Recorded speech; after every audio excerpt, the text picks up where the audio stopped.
Well, hello everybody out there in TV land. This is Eddie and Jacob, our first episode of Eddie Learns to Play. I know we're starting about an hour late. We had some technical difficulties, but you know what? With streaming, it's all about just keep trying new things, and we want to bring a new element to you for 2022. And because we're going to be integrating tabletop gaming into the Flynn's family in the next couple of weeks, we thought, hey, what better way to start the year off? And actually the first stream ever of Eddie Learns to Play, which will be actually a stream the first Monday of every single month. We'll be making our way through various card games. So it'll be a lot of fun. If you have any comments or questions, by all means, be sure to drop it in the chat. I am watching on the Restream chat, and then we also have Instagram, as well as this should be on YouTube and Facebook and Twitch, our other Twitch, which is Flynn's Arcade FL. So if you have any questions as we play through the game of Magic today, by all means ask. I have never played Magic before. Jacob showed it to me roughly a little bit, but that was quite a while ago. Yeah, I think that was back in October. Yeah, so that was back in October. I have forgotten pretty much everything about it as it is. And so we're going to jump straight into Magic. And those watching on Instagram, I'll show you the cards as we make our way through it and move the camera around. And for those watching on stream, I'll be making changes to our stream deck as we go through this. Just a couple friendly reminders, guys, that since this is the first episode of Eddie Learns to Play, we're going to be working some kinks out as we move through this game. And Jacob's going to do his best to explain it at the most simplest level possible. For anybody looking to get into Magic the Gathering on a very basic level, I know games can be a lot more complex than this one, or than what we're probably going to do. They can get a lot more complex, and we're just going to keep it real simple for tonight. Learn the basics, and then we're going to play a couple of games and see how I do with it. And if there's something that you'd like me to learn to play, be it a tabletop game or a card game or whatever, put it into the chat or present the idea. Remember, this Saturday is our Totally 80s Valentine's party, starting from 5 p.m. to 2 in the morning. We have a wonderful evening planned for all you amazing people out there in TV land.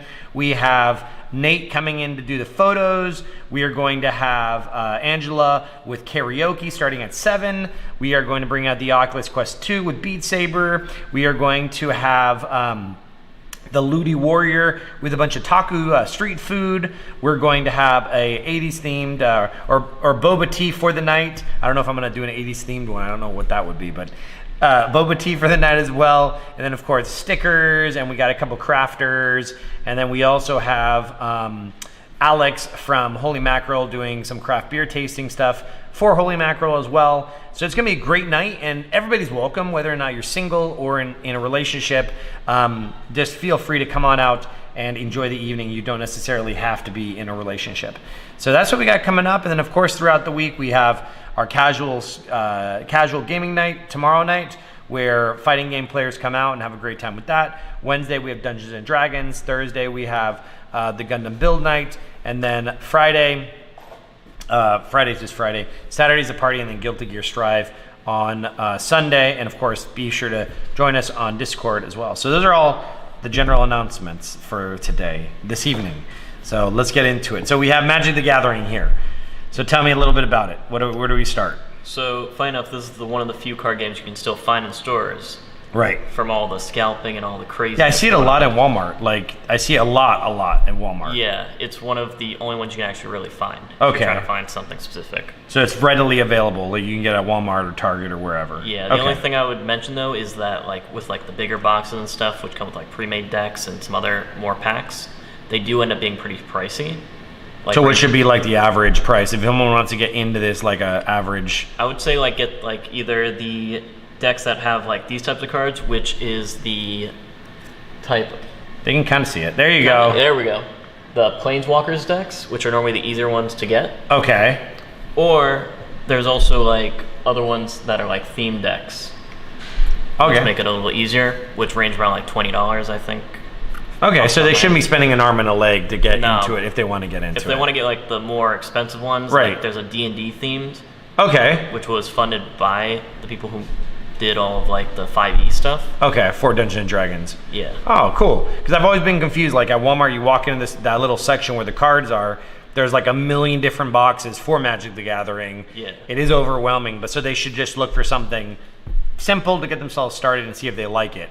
Yeah, before spending about $50 to $80 on the bigger boxes. Okay, and they can find it at Walmart and all those sorts of stores. Walmart, GameStop, and there's a few other like card shops there here and there. Yeah. But obviously, check the prices, guys. Make sure that you're not being taken advantage of, because it's never fun. Is there anything they should stay away from if they're looking for boxes?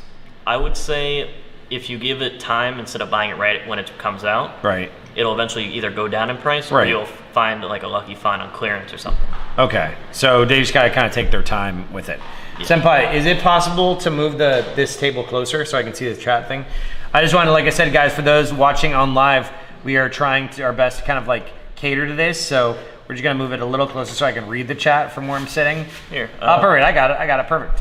Awesome, all right, so I'll be making comments as possible. Hey, Michael, what's going on? So if they're getting the Magic, average store, not spending crazy money, is there anything else they need other than the deck of cards? Probably dice. Dice, and we were talking about that today, that we didn't necessarily have dice, so we found an app that has it. There's always a good go-to app for those, and this one I found in the mobile store it's called RPG Simple Dice, and it has tons of different dice on it. Someone says, oh my god, it's Jacob. Oh, it's Terry. Hello, Terry. Hi, Terry. So, okay, so a dice app, RPG dice, and you guys can look up any dice, so you're gonna need some dice. You're gonna need, obviously, the deck itself, whatever you're gonna play with. Also, always get the right size sleeves, because there's about 3 different So we're keeping this basic, so let people know because some people may not know what we're referring to. So we're referring to a sleeve that goes over a card, or a card goes into it. Yeah, like there's gonna be ones that come in certain like Pokemon card packs and stuff, or even anime themed, where they're different sizes and they'll fit like different cards, but the yeah, I see. No, I see what you're saying. The size is fairly similar.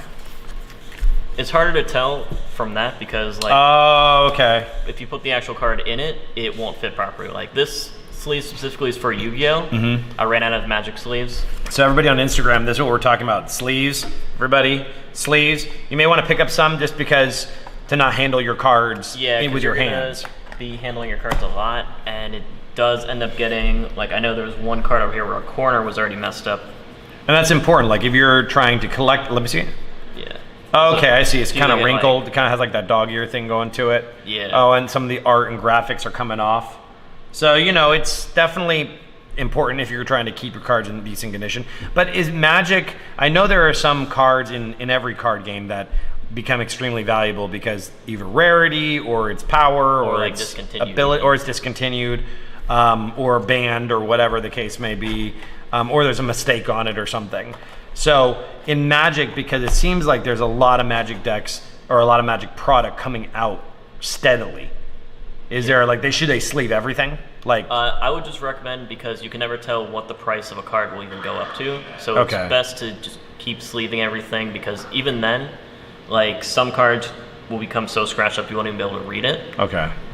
And it's always good to at least be able to read your cards. Okay, so you have, first off, you have your deck, symbol deck, Walmart, Target, wherever, card shop, wherever. Make sure to do your numbers, guys, that you're not being taken advantage of, pricing this stuff out. Then once they have their deck, some dice, or the app that we talked about, or a general dice app in order to have for the game, some sleeves, for it, and probably a deck box, right? Like something probably like a very simple. That's one of the basic deck boxes. They go for about like $5. I've seen them.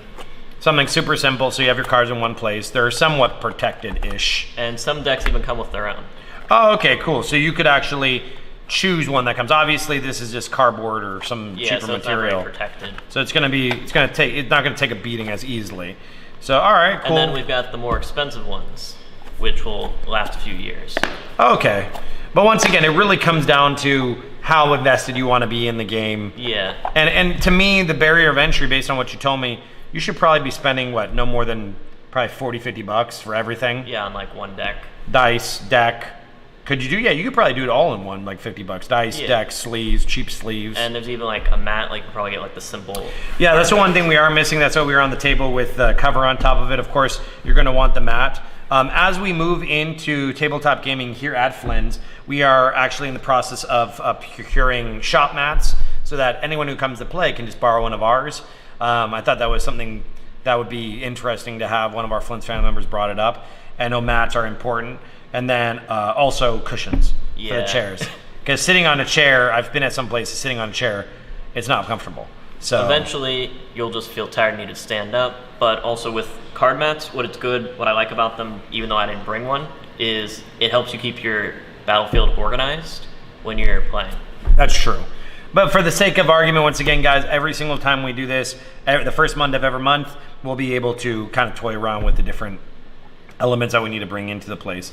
And other than that, I mean, there's really not a whole lot that they need to bring in, or they need to have in order to play Magic. No. There's a spirit willing to learn. Yeah. And if you and we're gonna find a day, guys. Like I said, back in October, I played for, we played a couple games, but that was quite a while ago, and I've honestly forgotten pretty much everything about it. And he won at least 2 of those. Yeah, well, probably by chance. But yes, it was fun. It was an interesting game. So I figured Magic's a fairly simple game to start with, so we'll start there. So there you go, guys. You have the basics of what you probably need to secure. I know you probably get everything, like I said, local card shop, Walmart, Target, whatever. Or even at some conventions, like I got this box for $15.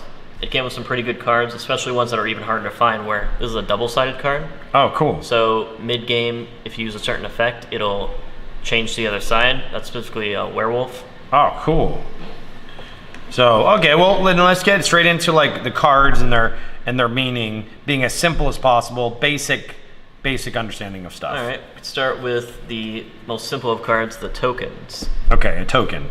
So, tokens can come with I pulled out 2 different ones. This is a beast creature one, and this is a zombie bird flying. Okay.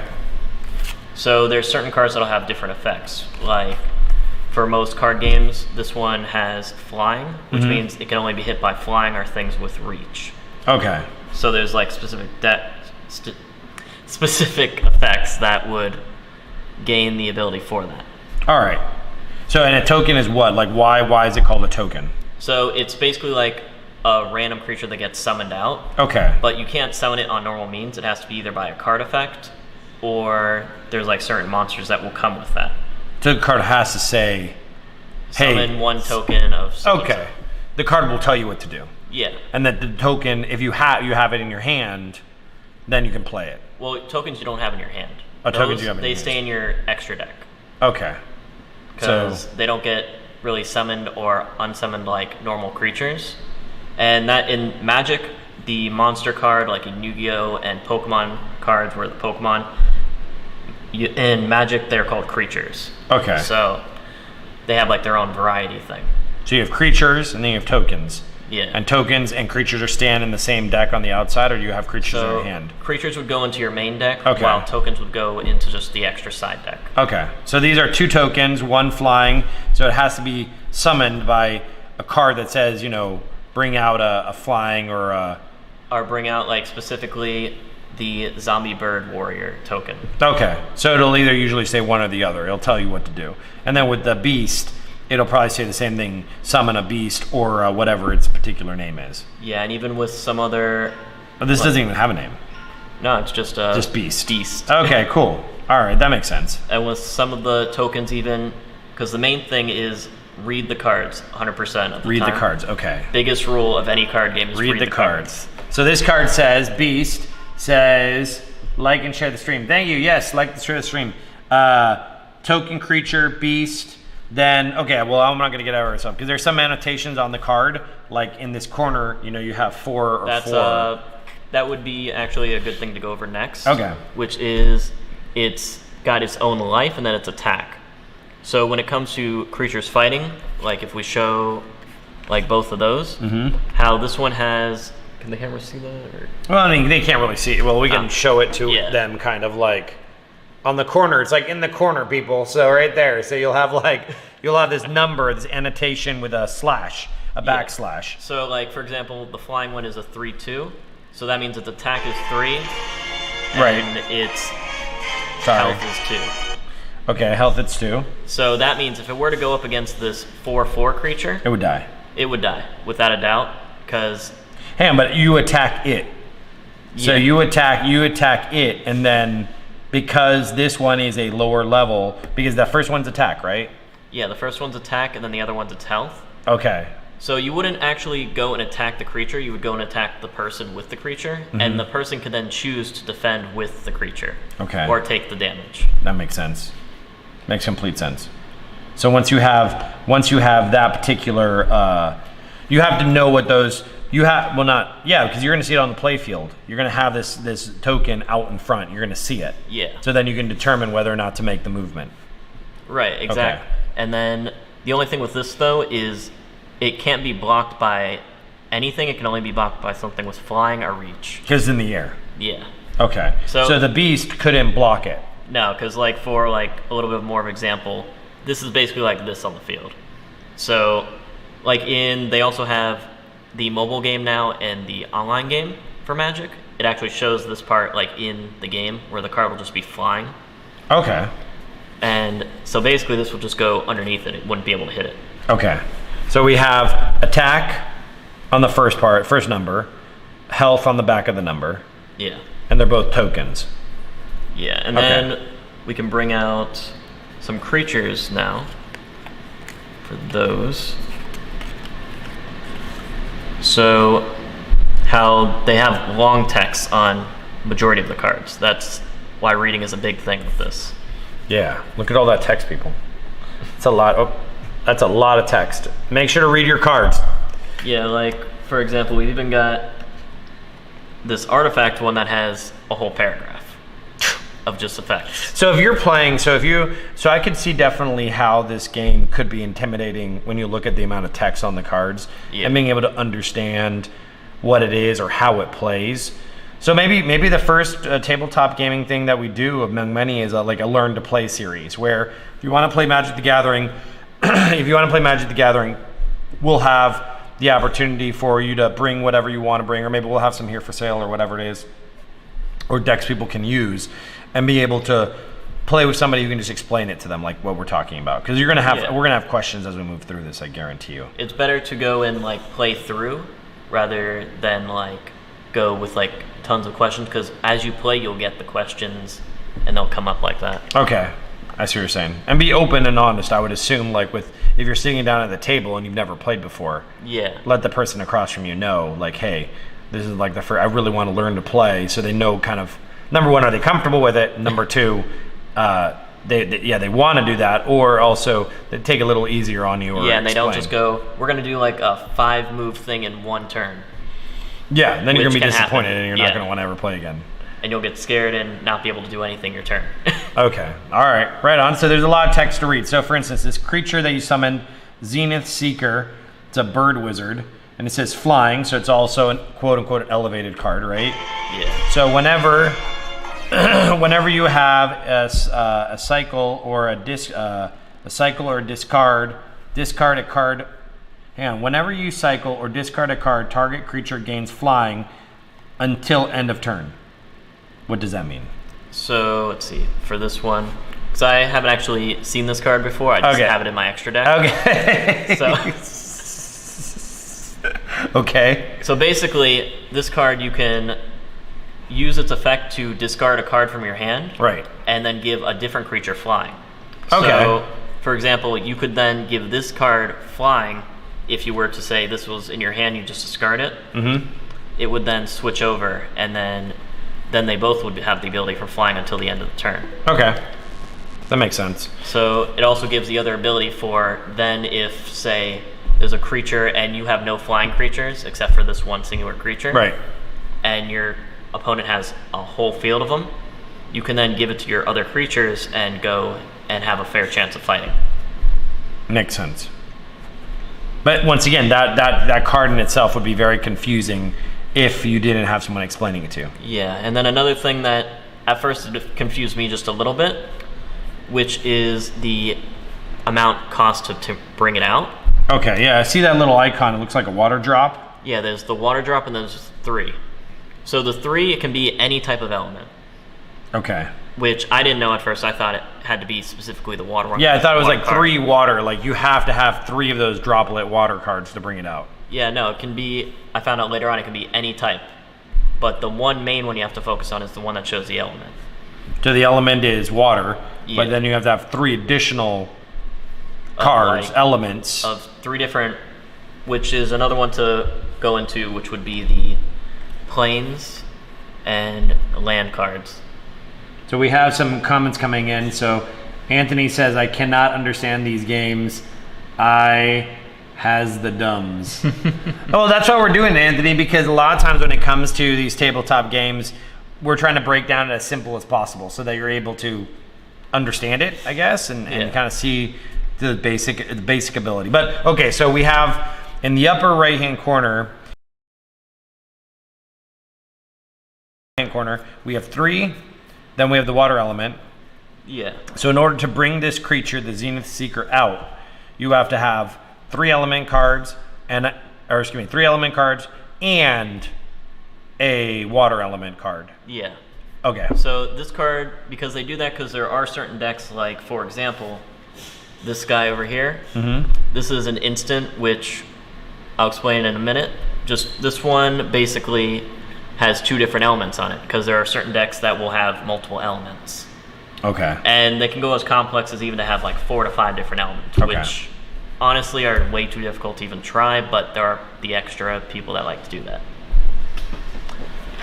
But so, for example, like this one has the fire and water and then 3 of those. In order to bring it out. Yeah. In order to summon it. Because that's the word that they use, summon. Yeah, to summon or bring out, both work in the sense, because it's... So you get to have 5 elements. Because that has a 3, then the water, then the fire, right? Right. Okay. So basically with that, it would go and show that there are different types of these as well, which there... Because this is an element card.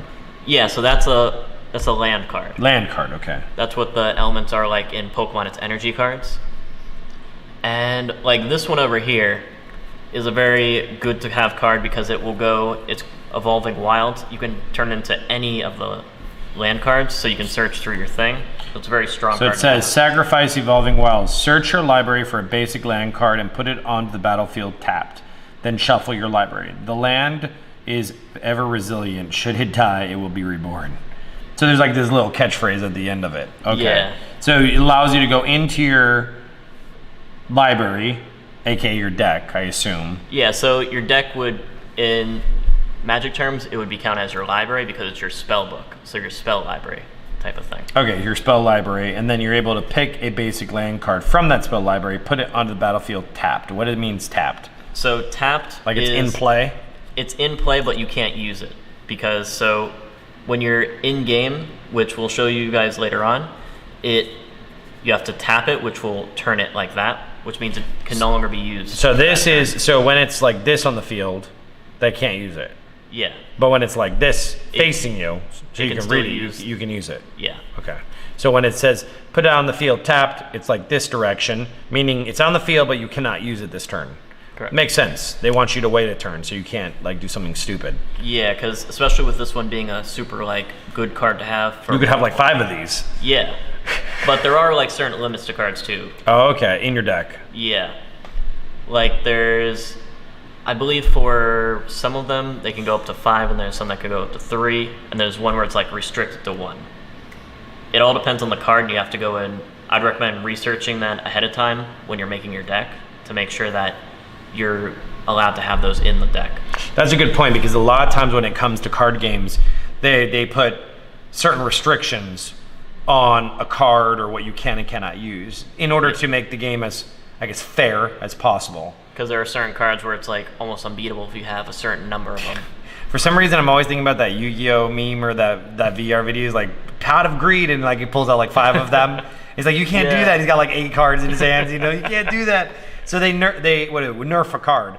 They lower or not nerf, but like they limit the amount of cards you can have in your hand in order to even the playing field. Yeah, they do it for that, and then there's also where they're newer cards that come out because they're always creating new cards. Yeah, they are. If there's a certain card that is too strong in an older set and they want to bring it back, they'll probably add like an extra few elements to it to make it more costly to bring out. So you have to. So if you're playing casually, like you go here, let's say you come here and you're playing, and you, like you said, do a little research or ask if you're unaware for someone to look at your deck, like who's played quite a bit, and say, hey, could you check my deck out to make sure that I'm playing within the confines of the rules that are current? So they could say, oh, well, no, this card has been revised. It requires more elements. Here, let me show you. Or this card, you're not allowed to have 20 of these cards in your deck. You have to take a couple out.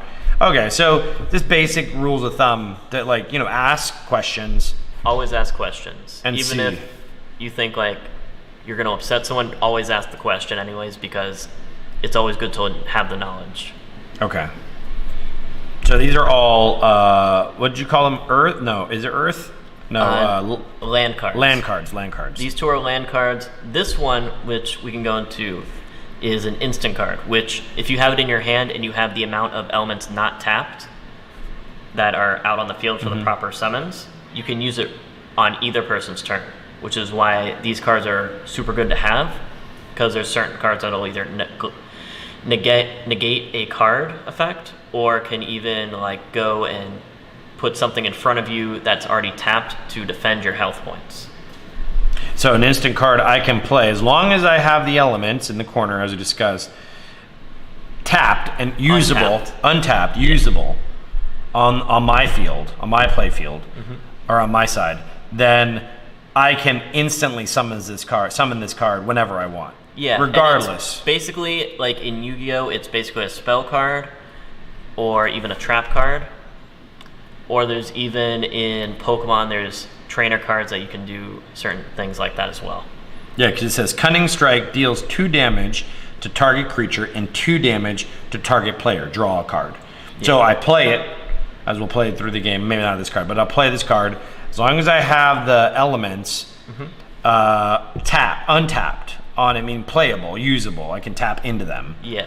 Then I can deal the 2 damage to the target creature, so I have to obviously say which creature I'm attacking. Yeah, so you would say target creature, so you would target this guy over here, and it doesn't matter if he's flying or not, because you can target any creature if it says it on the card effect. And then it says 2 damage to target player as well. Yeah, so I destroy the card if it's weak enough to be destroyed by that. So you do 2 damage to the creature and your opponent at the same time.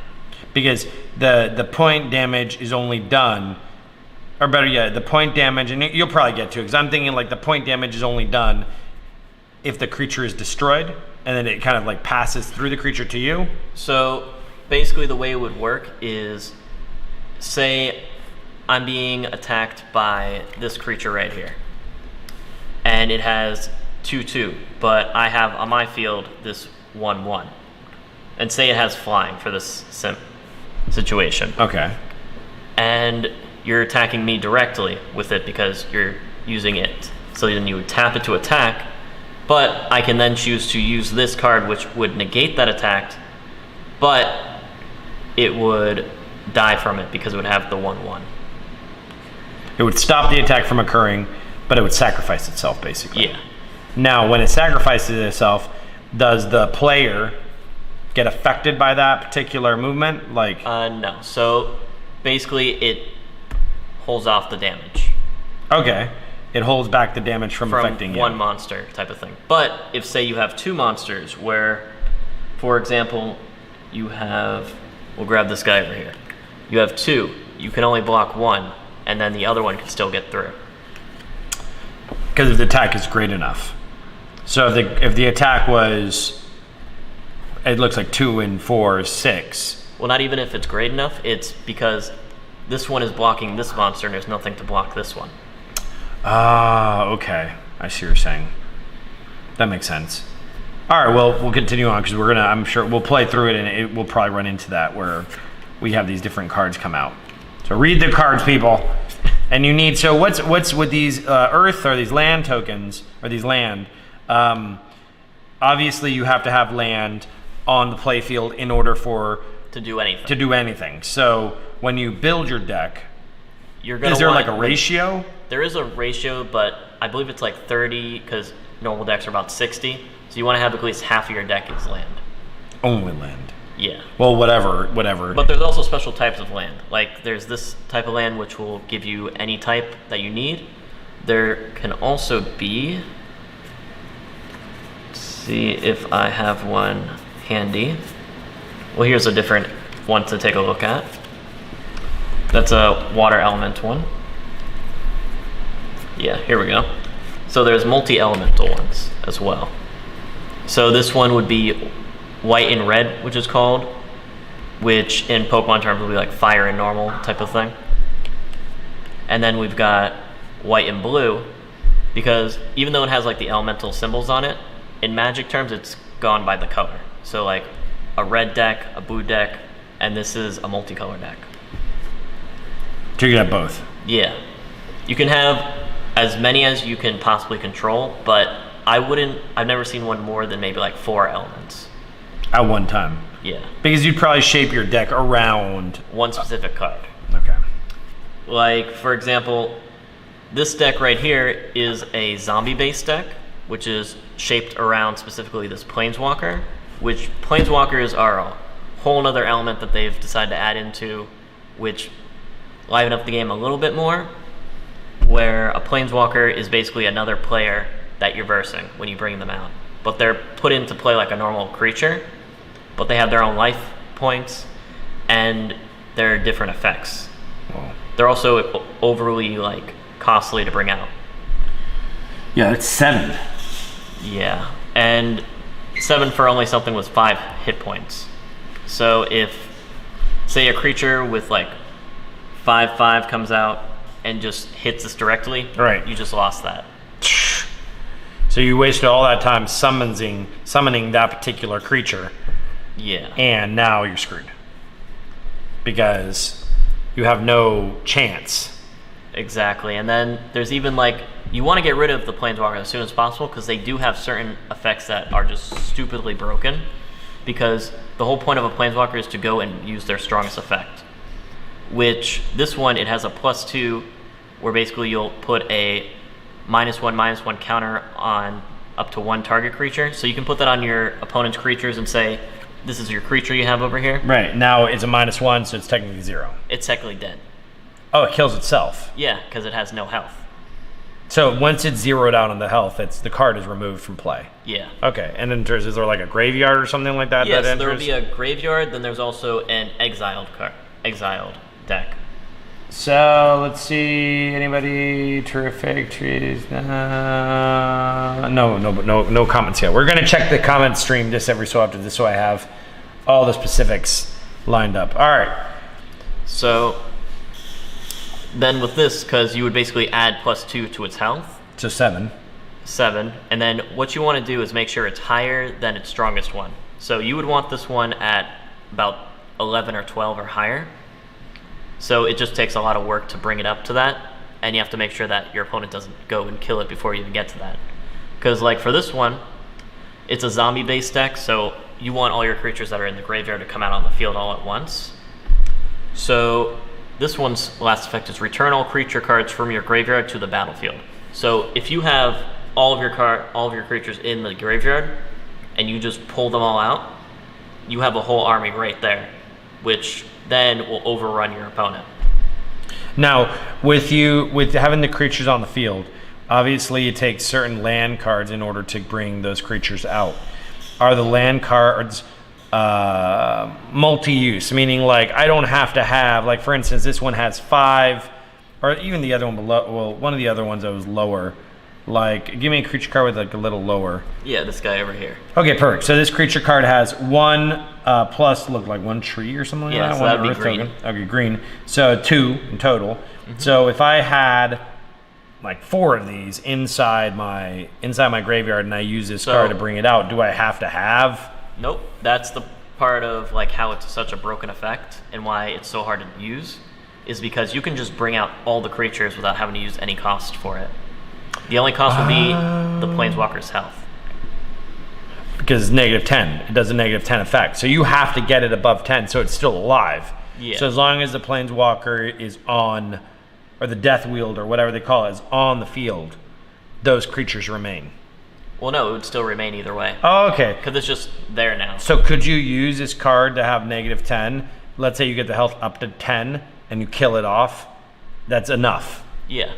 But the card is now removed. The object, I would assume, if you're basing your deck around this, is to keep it there. Yeah, you want to make sure it stays there, because as long as you have it there, you have the game in your hand.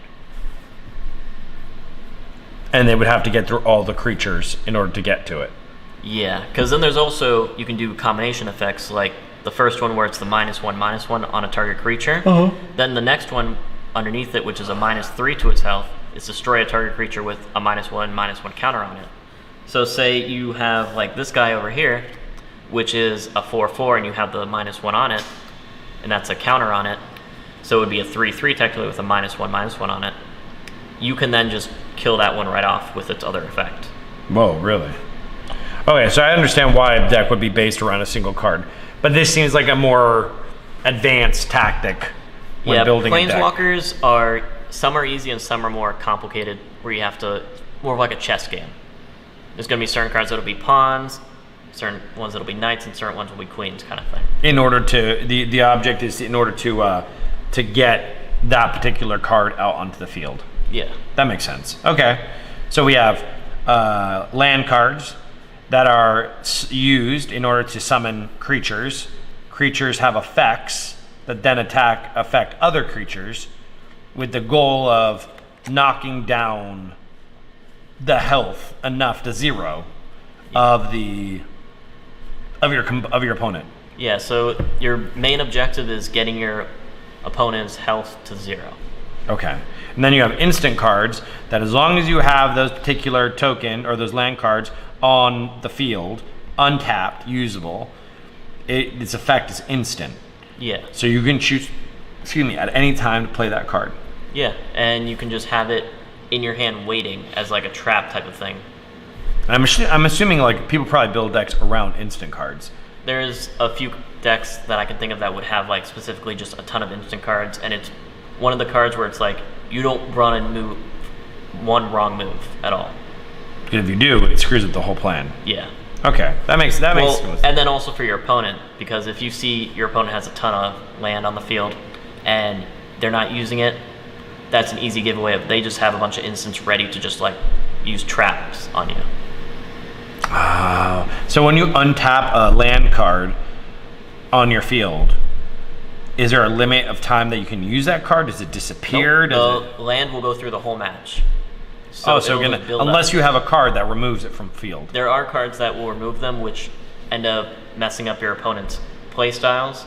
Like, I believe there was one older card, it was like a mummy style card, and basically one of its effects was remove all of your opponent's land cards, which in the middle of the game, you're kind of out of luck there. Dang.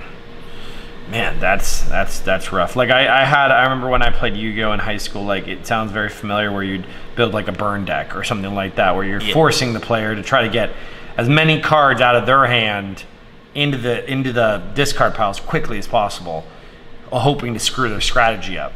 Yeah, and with this deck specifically around this Planeswalker, she's more or less, you want to put all of your own cards in the graveyard so that way you can bring them out easier. So you'd probably build this deck around cards that are of a lower number in hopes to get them killed off quickly. Yeah. But you have to also, like you said, this is a chess, because if you get them killed off too quickly, then you have nothing to defend yourself. Yeah, and then you just get wiped out of points. So you have to play in certain style, because when we play, you shuffle this deck, right? Like it's shuffled. All of them are 100% shuffled, and you also want to reshuffle them before you play. So they can't like predictively okay. Because I know Magic gets pretty competitive in terms of what's possible. There's a lot of people that would get really overly intensified over like specifically, they'd be like, you have one too many of this card, or you have this card, and you can only have one Planeswalker type of thing. Like one version of Planeswalker rather. They're technical about that. You should have more than one different Planeswalker, but you should have at least one in there just to do some special like finessing on them. Okay. That makes sense. I mean, it sounds very technical, but now we're breaking down the different components of it. It's not super technical. I mean, at least on this is very basic, but read the cards, ask questions, understand the basics, and move on with life, Yeah, we could probably use these two because these are very basic decks to use. Okay. While this one is her deck, so it's based around the complexity of a zombie deck, and if there's two cards in there that you'd want, this one, and then there's another card in there which is like a graveyard thing, where any monster that goes into your graveyard automatically comes back. That's why it's called zombie deck. You're trying to get all your dead yeah. cards back on the field. in order to help you and protect you, because the creatures protect you from your life points, right? Right. Okay, so you want them out there doing. Okay, it makes a lot of sense. Now, playing the game. Is there any sort of, like, let's say I've never played before. I mean, I've played a couple times with you, but like, let's say you come here, you've never played before.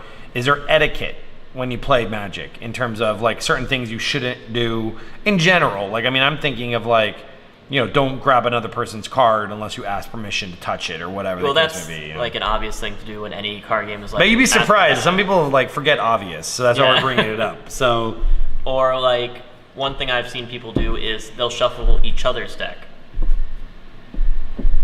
Okay, and that's allowed. Like, yeah, because it's like etiquette thing of like tapping the sword in like a fencing game, back and forth with each other. And then you'd probably want to ask, hey, are we going to shuffle each other's deck? That sounds wrong, but yes, I get what you're saying. Okay, so that's an etiquette. Also, like, what about, I mean, when we lay the play field out, obviously there's a certain place for the graveyard, a certain place for where you're drawing new cards from. Yeah. And like how many cards you can have in your hand, how many can be out of the field at one time.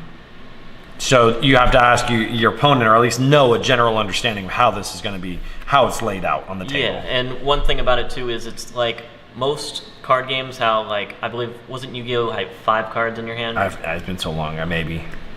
And I think that's what it was, but also in Magic it's 7, so. Okay. I can see like how it's so important to ask the questions, go in with the direction of, hey, I'm here to learn, and not be intimidated by it. Right. And to hook up to the right people. Like here at Flynn's, we're very welcoming and stuff like that. And as the tabletop game world develops, it's going to be the same demeanor. But some places it's pretty crazy. I think I saw. Is there a specific starter deck that you recommend to get you started? I would honestly just recommend doing like a single color deck to start out. So a single color is like just red. Just red. Just red. So you see here on the screen, and let me go into overhead. So you see here on the screen, this is a red land card, right? Yeah. So you'd want to have it, everything based around that particular color to make it red. Like those cards right there. Yes. Like those cards right there are all red as well, I assume.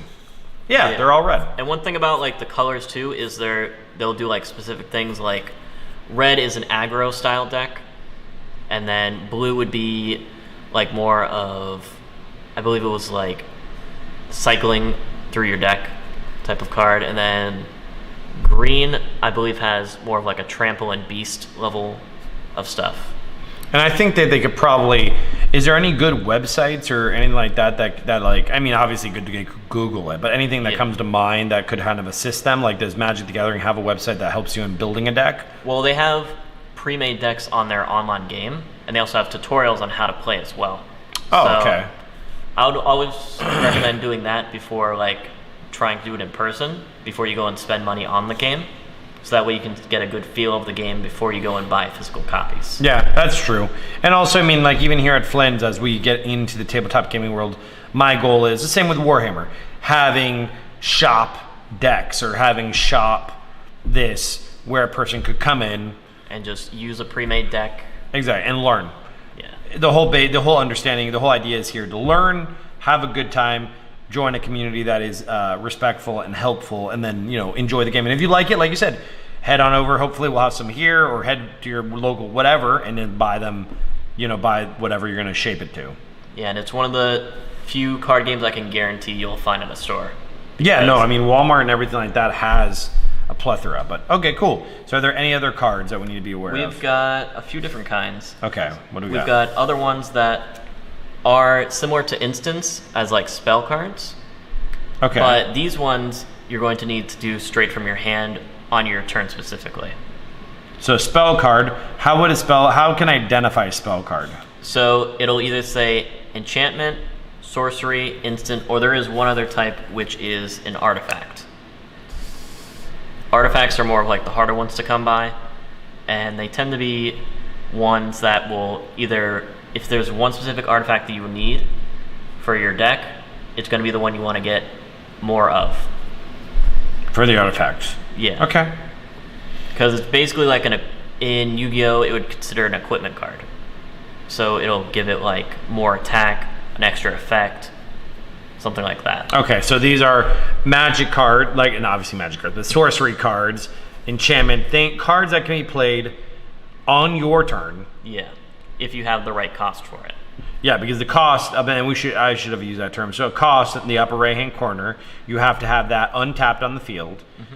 Now, when you put a earth or land card on the field, it goes out untapped or tapped, and you have to go make. It goes out untapped. It goes out ready to use. Yeah. Okay, obviously because this card, like one of the cards, not this card, but one of the cards said. Yeah, that said it's tapped, so you can't use it. You have to wait a full turn. Because it's not like a basic land. Basic lands you can put out untapped, but other types of land, they'll want you to come tapped because otherwise you'll be able to do tons and tons of stupid things that then it'll just be stupid for your opponent to say, because then it'll be like unfair. Okay, I see what you're saying. So when I play a land card, I can play it instantly. Yeah. And I have 7 cards in my hand. So I can't have unlimited amounts of land cards. But it sounds like the object is because everything takes tokens or whatever they call land cards. It takes land cards to play it, to use it, to get as many land cards out as possible, as quickly as possible. Well, you don't want to get overflown with land cards and have no creatures either. Because then you're defenseless. Yeah, so you'd want a balance of those, but also you want majority of land cards.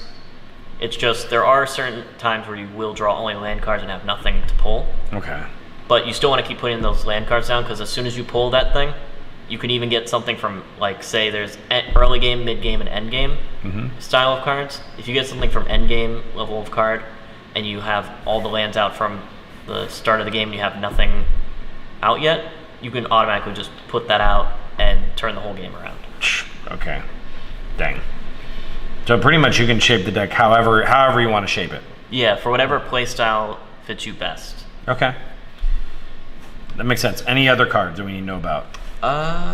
Well, there is the werewolf style deck card that I would say to look over because there are certain effects where when it can be flipped over.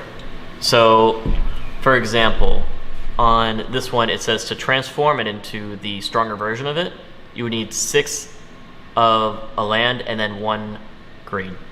Which then, when you use that, you would flip it over, and then how it would have more attack and more health as well. So it starts like this. Yeah. Then, because it's played as a land card. No. As a creature. As a creature, and then it's flipped over. Yep. And then it would have a stronger effect along with more attack to use. So like on this one it has Vigilance and Forbrus and Tangler must be blocked if able. So that means it's meant to just take out creatures. So if it's on the field and attacking, and say you have, let's see, this guy out, you would have to go and block with them. There's no like if ands with it. Which then is good to like take out weaker creatures. Like how this one's a 2/2 and this one's a 4/6. And because if it's a 4/6, attack is 4, that is 2. So that creature would be killed and it would knock 2 points off of you. No, it would just take out the creature. And do no effect to you. No, because you need to have, so the only time points affect you is if you have no creatures out. Yeah. Or if you choose to take the damage instead of blocking. Which, that is a good way to go through it, because if you kill off all your creatures, then you can't attack on your turn either. Okay, I see what you're saying. So it's like give or take points, because there are cards that will give you health. Like, for example, how this one over here, the enchantment card enchanted land card has tap, and then you would target, player loses 3 life. So if they have a tapped land on the field, then basically you would enchant that land, and every time they tap that land to use it, they would lose 3 health. So it's a constant effect. Dang, okay. So enchantments are more of like cards that you would attach to something. Okay. So is there any other, well, we have the flip card, the werewolf card. And then the sorcery card is the next one to go over because it does have a very unique symbol on it to go over, where the X just means as many as you want to use. So for like this card, it is Crater's Claws deals X damage to target creature or player. So if I have 5 tokens out on the floor on the field, or 5 Earth on the field, then I'm able to affect you by 5 points. Yeah. So but do they get sacrificed? No. So it's land that it would use for that.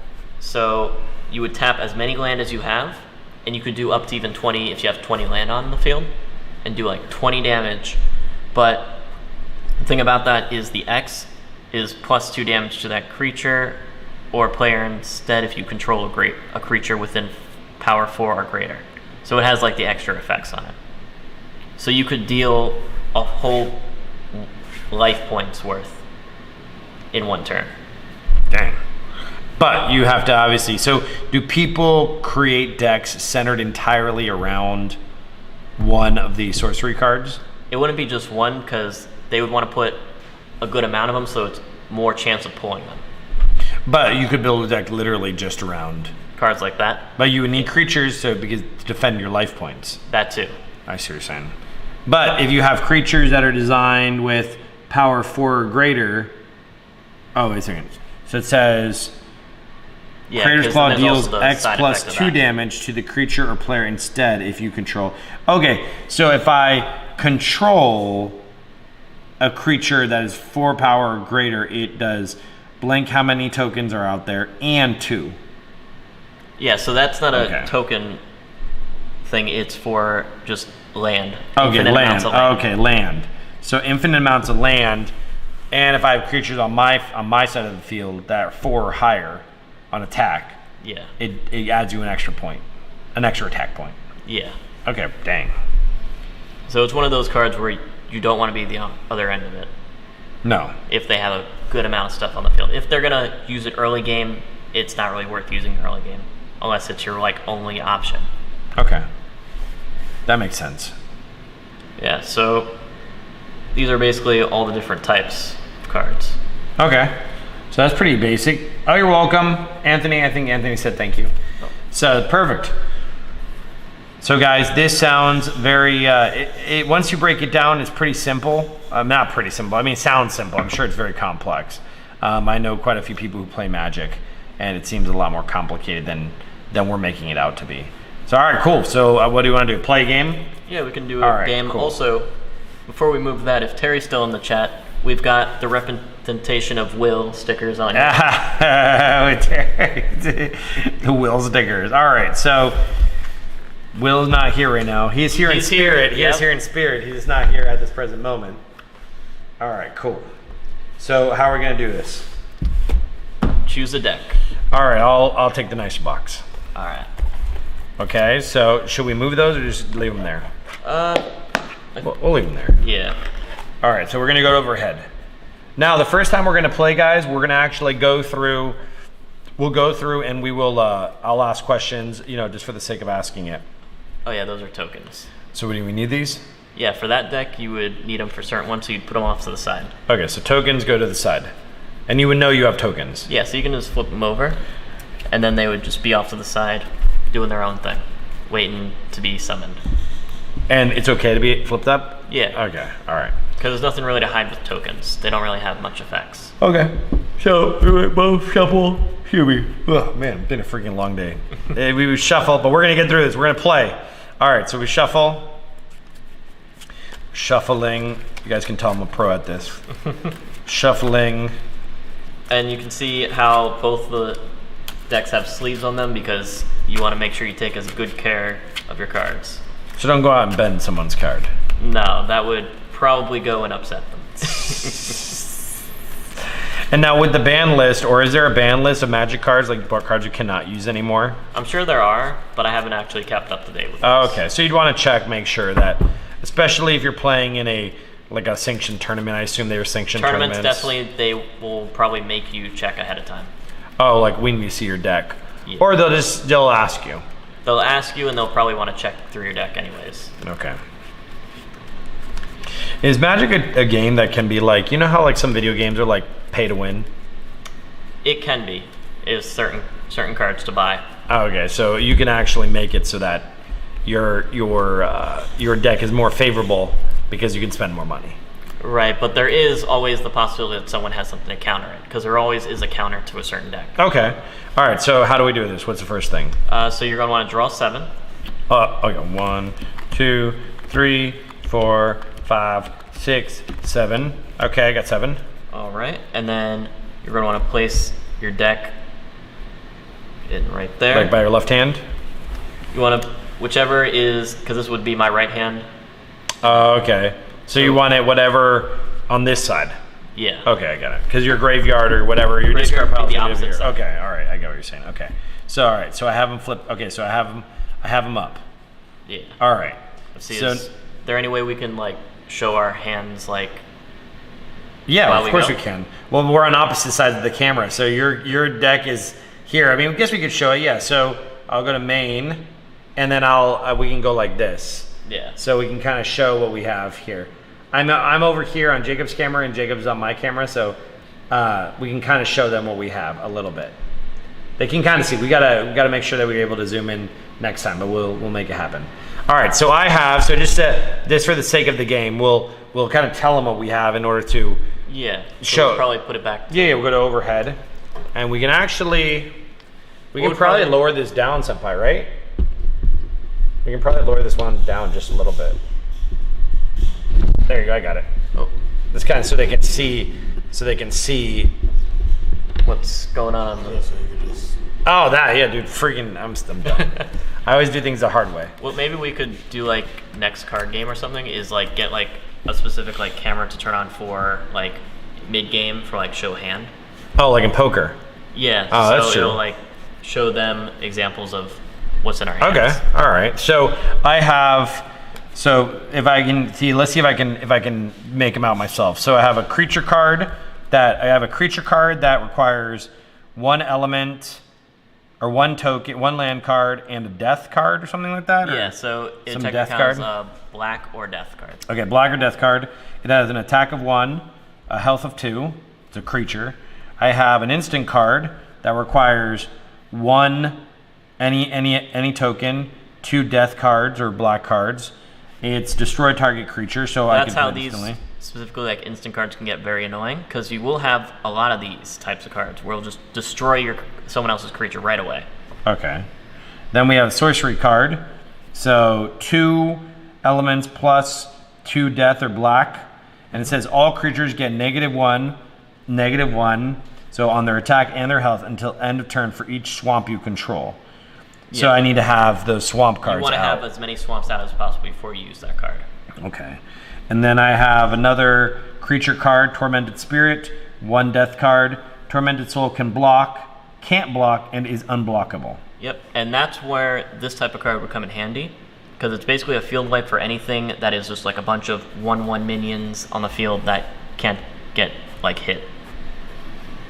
So basically this is a constant, you can keep targeting me, and it's a cheap one to bring out. Okay, so like because you attack, I can sacrifice this one. You can't sacrifice because it can't block. It can't block. And it can't be blocked. So why would I want it out on the field anyways? Because it can't be blocked either. So it's basically invulnerable. So you can't use this to block an attack, and I don't understand it entirely. Okay, so basically you can keep attacking with me. Oh, that's right, because you know what, I was thinking that I always forget that creatures can defend and attack. I was thinking more like it can defend only. So I could attack 1, and then at my turn, boom, 1 attack, and then I tap it, and then you attack, but you can't attack this card, so I can keep using it. Yeah, so it can just constantly keep going in a loop. That's bad. Like you could do some piss somebody really off. And then only these 2 type cards would be able to take it out. Okay, so the person would have to pull an instant card or I see. Or a sorcery to kind of like get rid So of this card's always on the field, and it's it can't block, and it's unblockable. Let's say someone attacks me with something over 1 point. Do I take the hit to my life points? Yeah, you would still take it because you can't block with it. But I can attack. So it's a tool that can be used. It's a tool, I'll show everybody on the thing. It's a tool that can be used in order to have everybody, in order to really piss somebody off and have something that I can constantly attack with. But I'm going to suffer at the fact that I'm going to take all these hits. So I better get a lot out quickly. Yeah, because there are cards that you can do to add on to it that would make it stronger. There's also certain cards that it can give you life points when it attacks. Okay. Which is called lifelink, I think. No, you don't have one of those on here yet. I know there's a few in that deck. Let's see if I can find one. Well, when it comes up. Well, we'll play it. All right, so we have that. I have another creature card, Vampire Nighthawk. That one has lifelink. Flying, and death touch. Any amount of damage this deals to a creature is enough to destroy it. Yeah, so it's basically the ultimate nuke. So it's the ultimate nuke. You don't have to say "caw" every time you use it, but it just makes it more fun.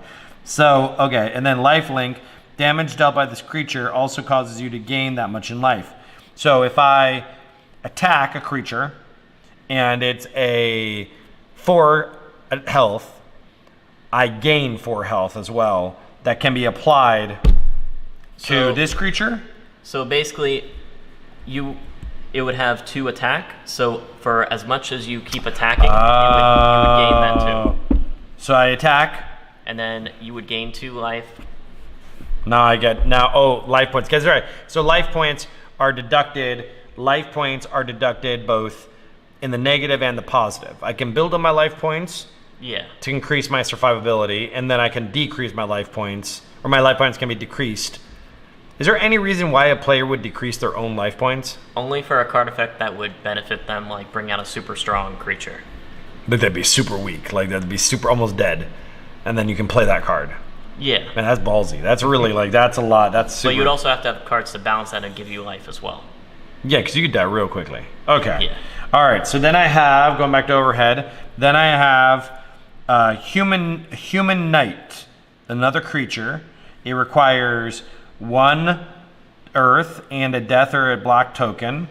Creature, human knight, protection from white. This creature can't be blocked, targeted, dealt damage, or enchanted by anything white. Yep. So, for example, I wouldn't be able to use this on that. Because it's a white card. Yeah. Okay. Then it says exalted. Whenever a creature you control attacks alone, that creature gets +1/+1 until the end of the turn. Whenever you attack a creature that attacks, whenever a creature you control attacks alone. Okay, so if this creature attacks alone. Yep. So then it would go up by 1. Yep. So it would go to 2. As long as that's on the field.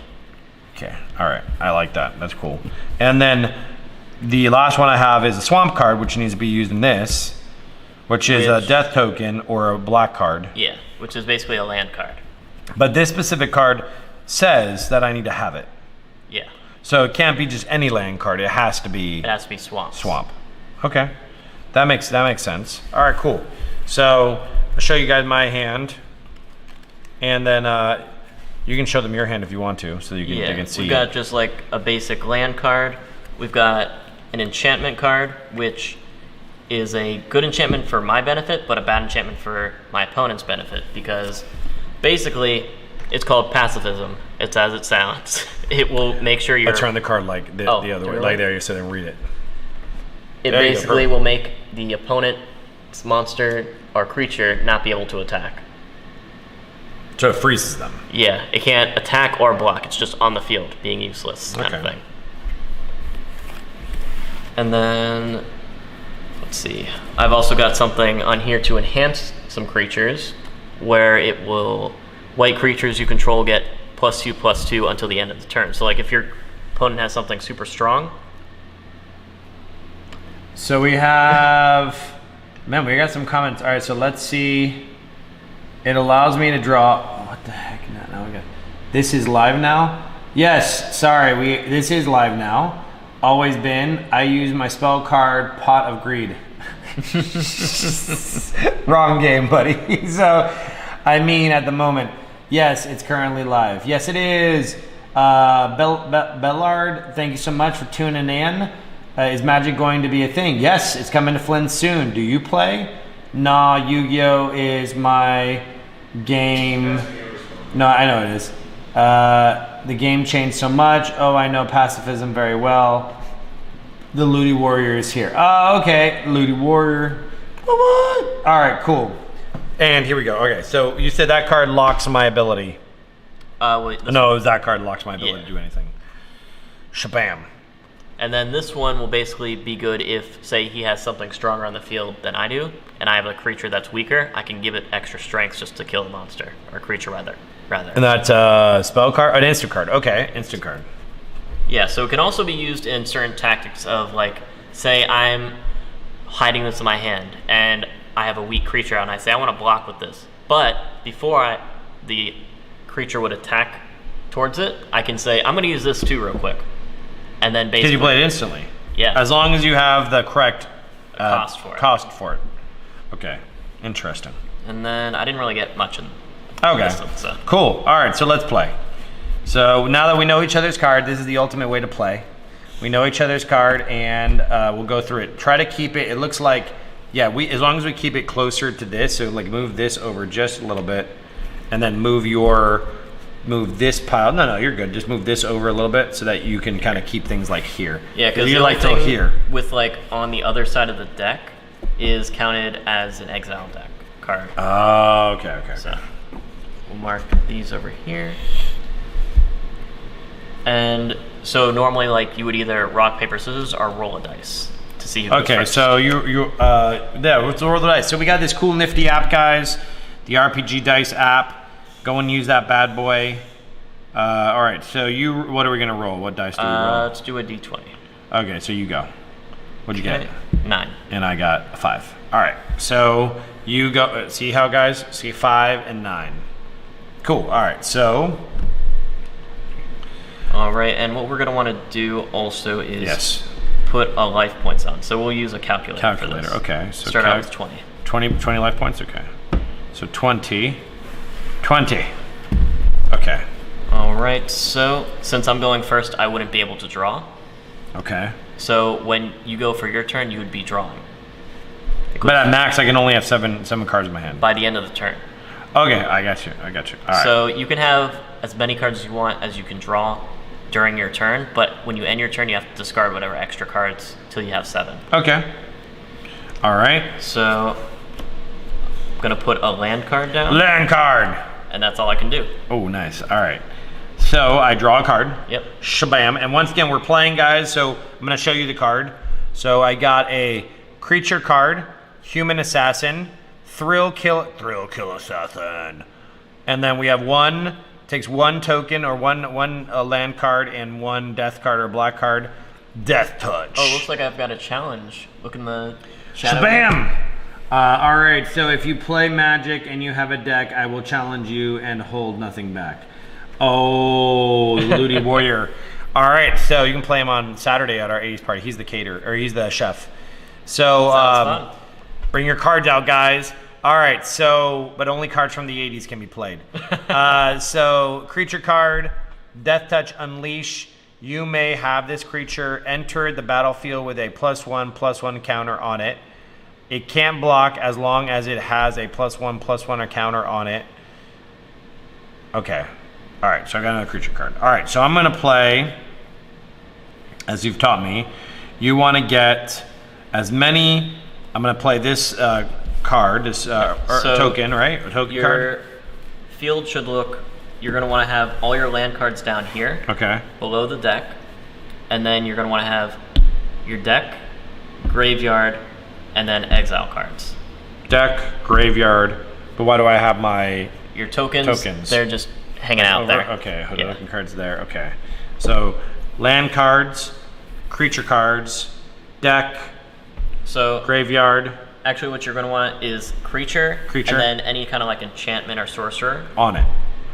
Would be either enchantments would be attached to the card underneath it, and the sorcerer card and stuff that would stay on the field, or if you play them would go right here, and then your land card would go underneath that. Okay.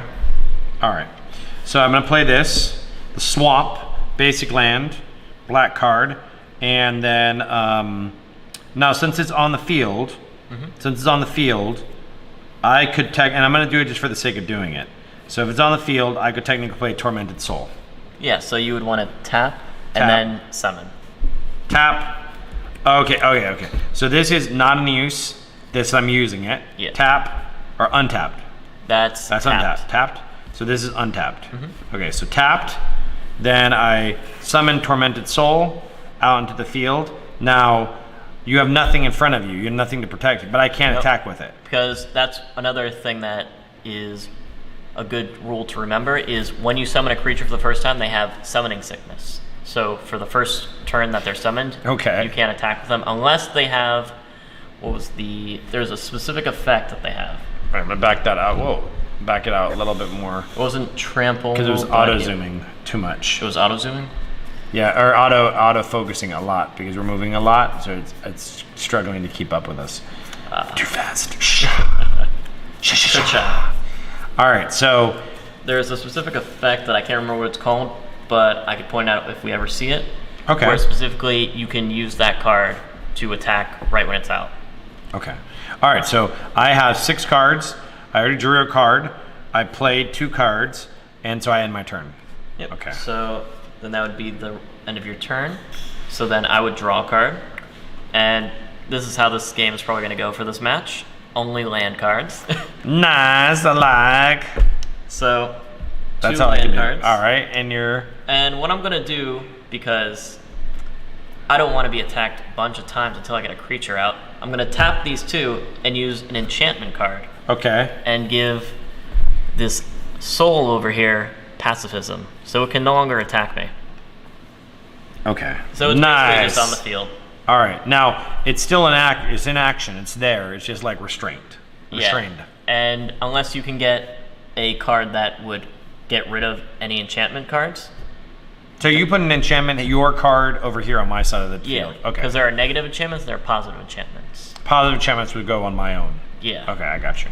All right, cool. Are your turn done? Or is your turn done? Yep. That's all I can do because I'm out of mana and I have no creatures. Okay, so I go magic, shabam. And then you would untap. All right, untap, and then I boom, tap, and then I put the swamp out, and then I let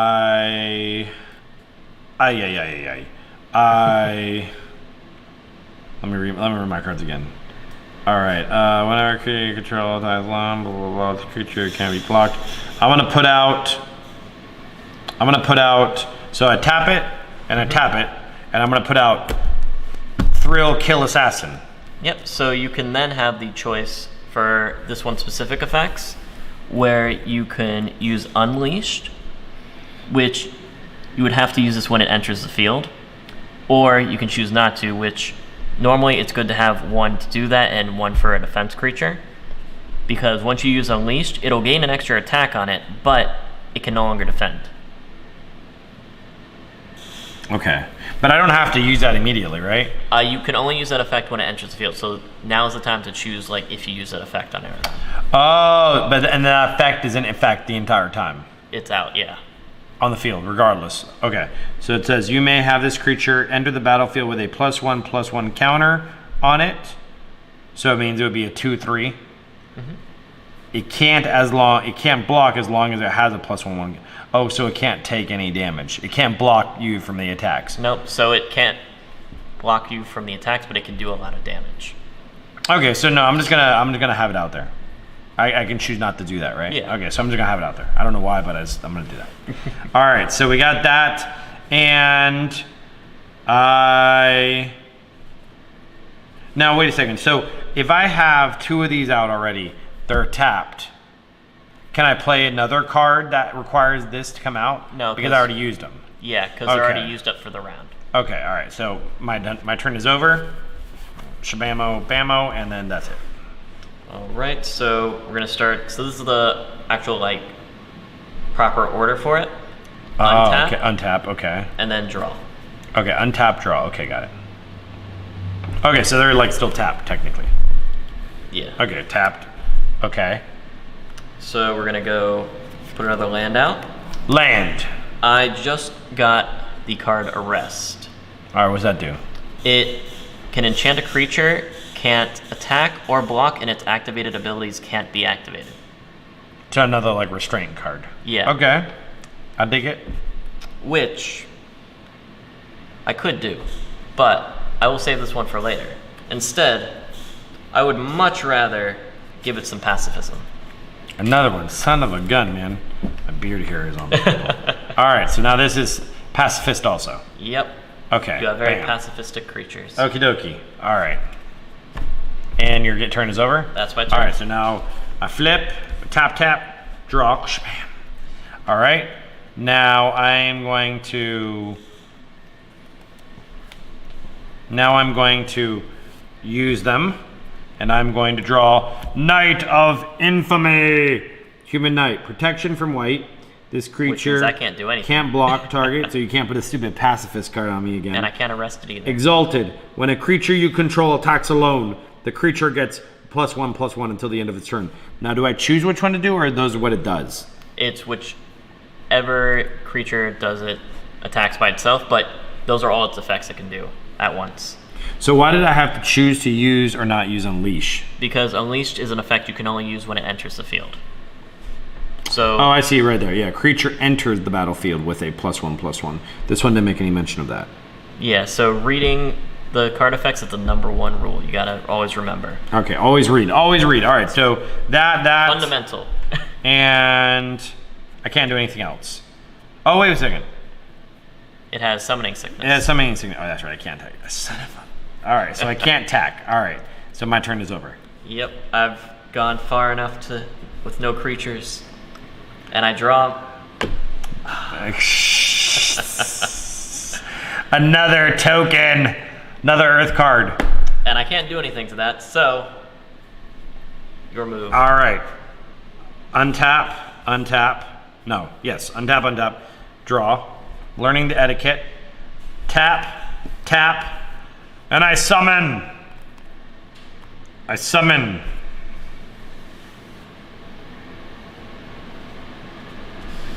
What do I summon? I summon another Knight of Infamy.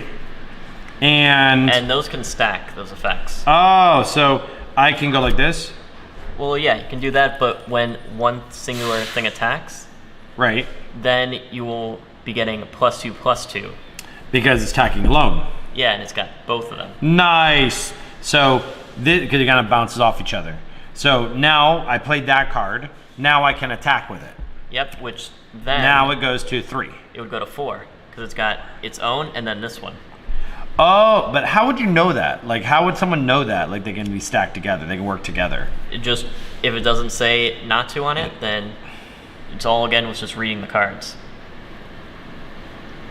Because there will be certain cards that will say you can't stack. Oh, so this is a +1 plus another +1, which is +2, which is +4. Yeah. Okay, now it makes sense. Okay, so do I need to do any sort of like weird card arrangement? Like make you it would stand just- up or something like that? Just tap. Okay, so tap. So this one attacks with 4. Yep, and I can't do anything to that. So, then I would be down to 16 life. Soon, very soon, my friend. All right, so that is all I can do. Now, does that stay like that until my other turn? Yep. Because that means you can't block with it or anything now, too. Because when it attacks, it can't block. I should have known that. All right, so if it attacks, it can't block. Okay, got that. All right. Something I can do. So, what we're going to do is this, and I'm going to read this real quick, just because I can't remember something. This creature can't be blocked, targeted. Okay, so no matter what, I'm going to take damage. But what I'll do in the meantime, this is just going to be another useless thing, but it will help build the army. Do you play this card? Yep. And it's a War Falcon, which has flying, but War Falcon can't attack unless you control a knight or a soldier. Because it's like a thing you send out. Yeah. Okay. So basically, it's just going to be there now. To protect you. To take the hits. It can take hits now, Okay. but it can't attack. Okay. So is that the end of your turn? Yep. Okay. Untap. Untap. Draw. You forgot to untap this guy. Untap that. Sorry. Okay. Untap.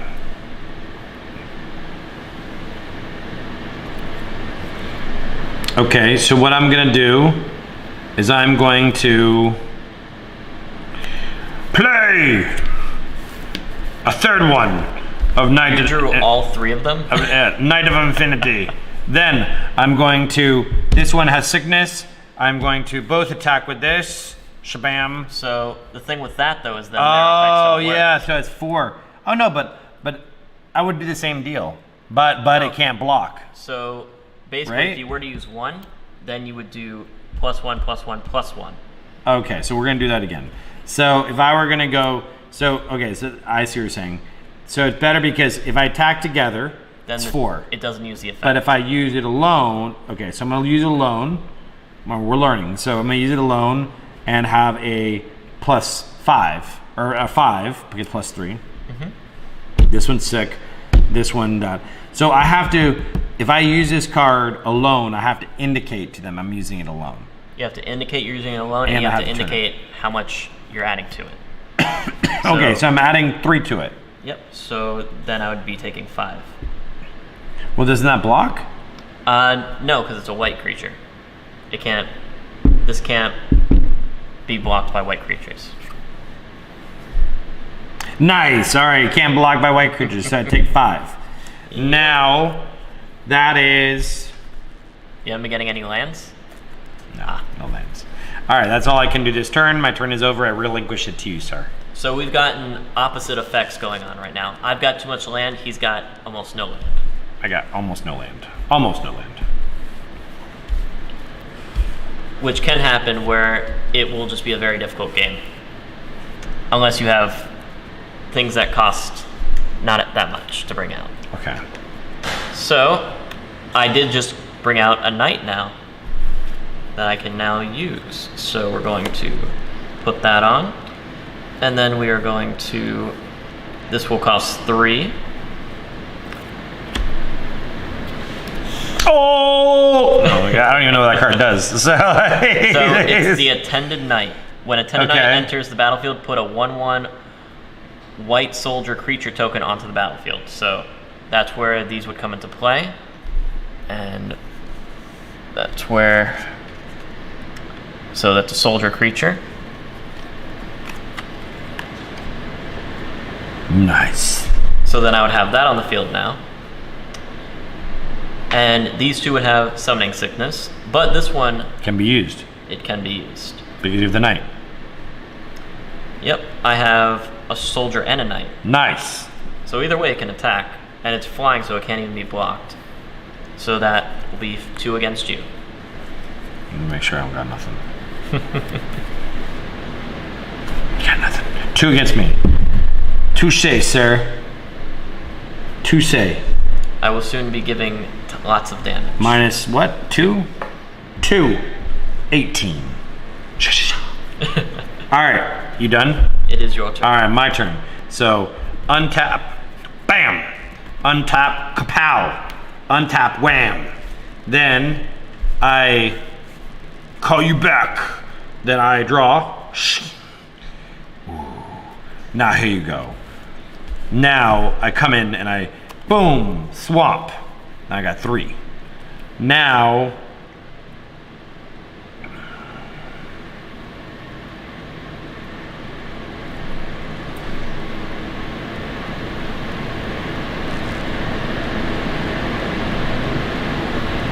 all right, so now what I'm gonna do is just kind of like mix things up because I don't really know what to do. So what I'm gonna do is I'm gonna do